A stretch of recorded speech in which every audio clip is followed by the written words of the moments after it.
السلام عليكم، نتمنى تكونوا بخير يا اصدقائي الاحباب وكل المتابعين نتاوعي. نشكرهم بزاف على التفاعل مع الصفحه والمساعده حتى الصفحه تاعي ان شاء الله توصل المليون مشترك او الالف مشترك. نطبعوا ما فيها والو.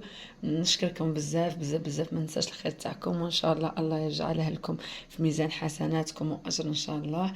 هنا اليوم ان شاء الله غادي نحضروا مع بعض لي زابا على الطريقه طريقتي انا كما نقولوا، وهي انا كنت ناكلها في واحد المحل بمغنيه عند عمو مهياوي. عييت فيها عطيني الطريقه لكن ما حبش انا، من كثره اللي كليتها حاولت ان نجبد الذوق الاشياء اللي موجودين فيها، والحمد لله غادي نحاول نسي ان شاء الله تخرج لي شابه. هيا معنا نشوفوا على بركة الله. قبل ما نبدي ما تنساش الصلاة السلام على سيدنا محمد عليه أفضل الصلاة والسلام. هيا معنا دروك نبدو في الطريقة. هنايا عندنا المقادير سهله كالتالي. عندنا هنايا نصف حبه من البصل، ما تكثرش باه ما تطيقش الماء. عندنا فص من الثوم. عندنا الزيتون، قطعته هيك شرائح رقاق. ها هو باش تعرفوا الزيتون، الناس ما تعرفش الزيتون مرقد، قلعته العلفه وقصيته شللته مليح من الملح.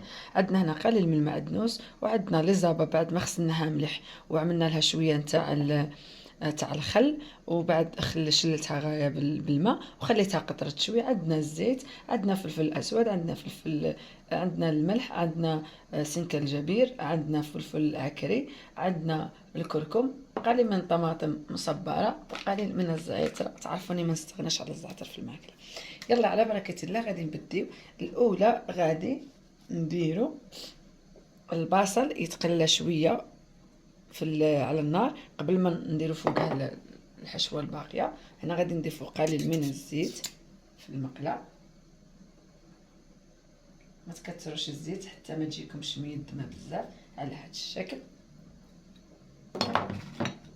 نضيف لها البصل والثوم،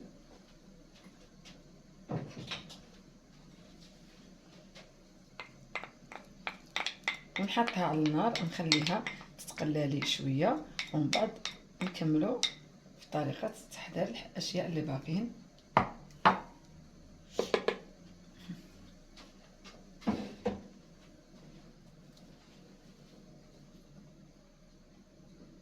هي طريقه بسيطه، حاولوا تجربوها وتجي لذيذه بزاف، ان شاء الله تنال الاعجاب نتاعكم. هنايا على بركه الله رايحين نفوتوا نقطعوا الكبده نتاعنا.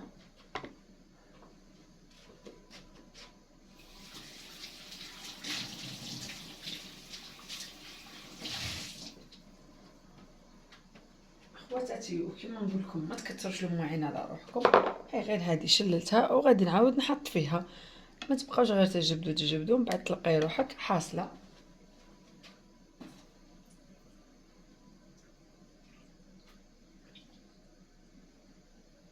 في المواعين. قطعتها شويه من الماء، هي شحال ما تخليوها تقعد شحال ما تزيد تطلق الماء نتاعها. نقطعوها هكا شرائح رقيقه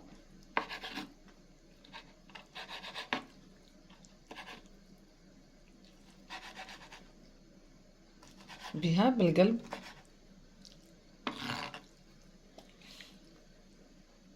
نتوما ديروا الكميه اللي تساعدكم، ولا تبغيو نتوما بزاف ولا شوي كما تحبوا ديروا، غير بالعقل عليها. تعرفوا لي زابا يجيو طريين بزاف وبالخف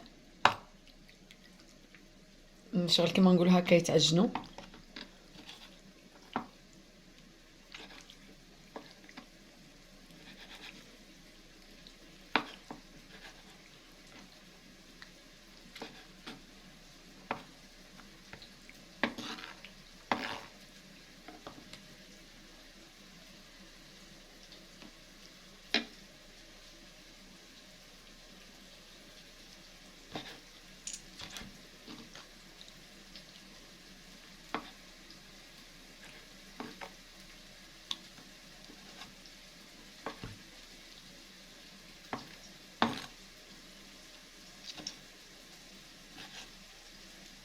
هكذا حتى كملنا كامل الكميه.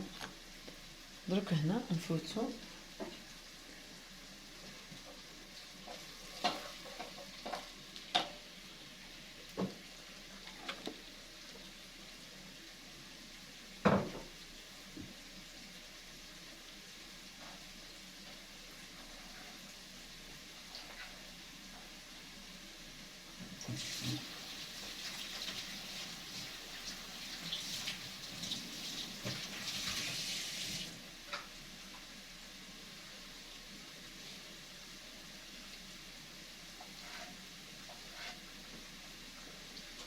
هنا غادي نرجعو هذه وين كانت. انا خلصت الفلفل.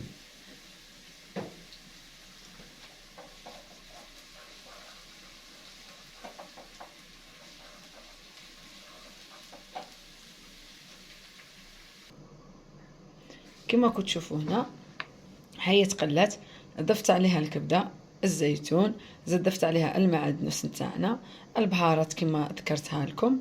وهنا دروك غادي نضيف عليها القليل نتاع الماء مع قليل من الطماطم المصبره، شويه برك.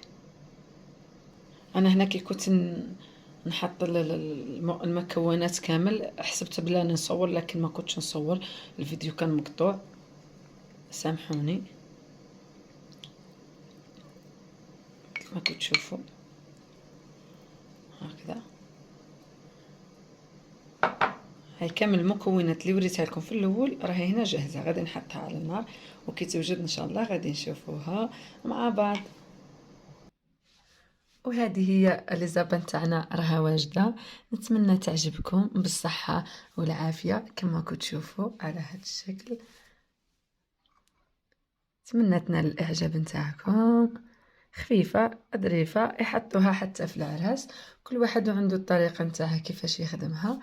جربوا طريقتي ان شاء الله تعجبكم وتنال الاعجاب نتاعكم. كما قلت لكم ما تنسوش الاشتراك، تفعيل الجرس ما يوصلكم مني كل جديد. شكرا، مع السلامه، وبارك الله فيكم على المتابعه.